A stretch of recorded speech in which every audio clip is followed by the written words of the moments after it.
അപ്പം നമുക്കിന്നേ വളരെ ടേസ്റ്റി ആയിട്ടുള്ളൊരു കൊണ്ടാട്ടം മോരുകറി തയ്യാറാക്കിയാലോ, അല്ലെങ്കിൽ കൊണ്ടാട്ടം ഇട്ട് മോര് കാച്ചിയത് തയ്യാറാക്കാം. അപ്പോൾ പെട്ടെന്ന് തന്നെ റെസിപ്പി ഒന്ന് കണ്ടു നോക്കൂ. പച്ചമുളക് വേണമെന്നൊക്കെ ഡിസൈഡ് ചെയ്യാനായിട്ട് കേട്ടോ. അപ്പോൾ ഇത്രയാണ് നമ്മൾ ഇതിലേക്ക് വേണ്ടിയിട്ട് കട്ട് ചെയ്തിട്ടും അതുപോലെ ഒരുക്കി വെക്കേണ്ട കാര്യങ്ങൾ. ഇനി നമുക്ക് കറി തയ്യാറാക്കിയാലോ.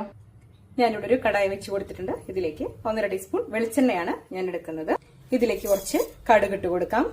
കടുക് പൊട്ടി തുടങ്ങിയിട്ടുണ്ട്. ഇനി നമുക്കിതിലേക്ക് എടുത്തു വെച്ചേക്കുന്ന കൊണ്ടാട്ടം മുളക് ഇട്ട് കൊടുക്കാം. ഇനി നമുക്കിതിലേക്ക് കുറച്ച് ഉലുവ വേണം.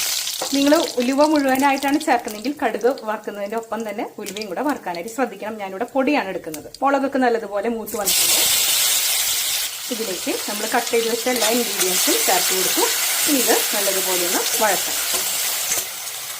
ഇതിലേക്ക് ഒരല്പം മഞ്ഞൾപ്പൊടി ചേർത്ത് കൊടുക്കുന്നുണ്ട്, ചെറിയൊരു കളറിന് വേണ്ടി മാത്രം. ഇനി ഇത് നല്ലതുപോലെ നമുക്ക് വഴറ്റിയെടുക്കാം. ഇത്രയേ ഉള്ളൂ ഇതിന്റെ മെയിൻ ഒരു കുക്കിംഗ് പാർട്ട് എന്ന് പറയുന്നത്. അപ്പം ഇതൊന്ന് വഴന്നു വരട്ടെ. ഈ സമയത്ത് നമുക്കിതിലേക്ക് വേണ്ട മോര് തയ്യാറാക്കാം. വേറെ പ്രത്യേകിച്ച് ഒന്നും തന്നെ ചെയ്യാനില്ല. ഞാനിവിടെ നല്ല കട്ടിത്തൈര്, അധികം പുളിയില്ലാത്തത് എടുത്തിട്ടുണ്ട്. അത് ഇതാ മിക്സിയിലൊന്ന് ബീറ്റ് ചെയ്ത് വെച്ചിട്ടുണ്ട്. നല്ല കട്ടിത്തൈര് തന്നെയാണ് എടുത്തേക്കുന്നത്. അത് ബീറ്റ് ചെയ്യുമ്പോൾ വരുന്ന ആ ഒരു ലൂസ് കൺസിസ്റ്റൻസിയില്ലേ, അതാണ് നമുക്ക് ആവശ്യം. ഇനി നമുക്ക് നമ്മുടെ ഇൻഗ്രീഡിയൻസ് വഴറ്റാൻ വെച്ചിട്ടില്ലേ, അത് കുക്കായിട്ട് വരുമ്പോൾ ഇത് ചേർത്ത് കൊടുത്താൽ മാത്രം മതി. ഇതിലേക്ക് ഒരു 1/4 ടീസ്പൂൺ ഉലുവ ചേർത്ത് കൊടുക്കുന്നുണ്ട്.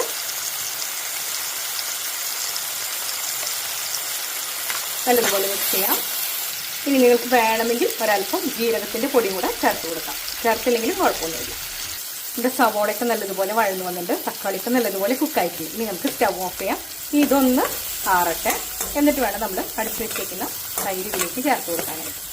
ഇനി നമുക്കിതിലേക്ക് അടിച്ചു വെച്ച തൈര് ചേർത്ത് കൊടുത്തു.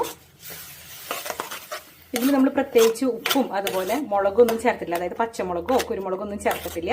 ഇത് നല്ലതുപോലെ ഇത് സെറ്റായി വന്നതിന് ശേഷം നമ്മൾ ഈ ഒരു മുളകോട് കൂടി തന്നെയാണ് ഇത് സെർവ് ചെയ്യേണ്ടത്.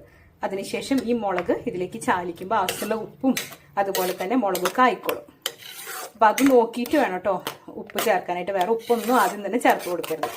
അപ്പം ഇത് കുറച്ച് നേരം ഇരിക്കട്ടെ. നമ്മുടെ അടിപൊളിയായിട്ടുള്ള കൊണ്ടാട്ടം മുളക് മോരുകറി ഇവിടെ റെഡി ആയിട്ടുണ്ട്.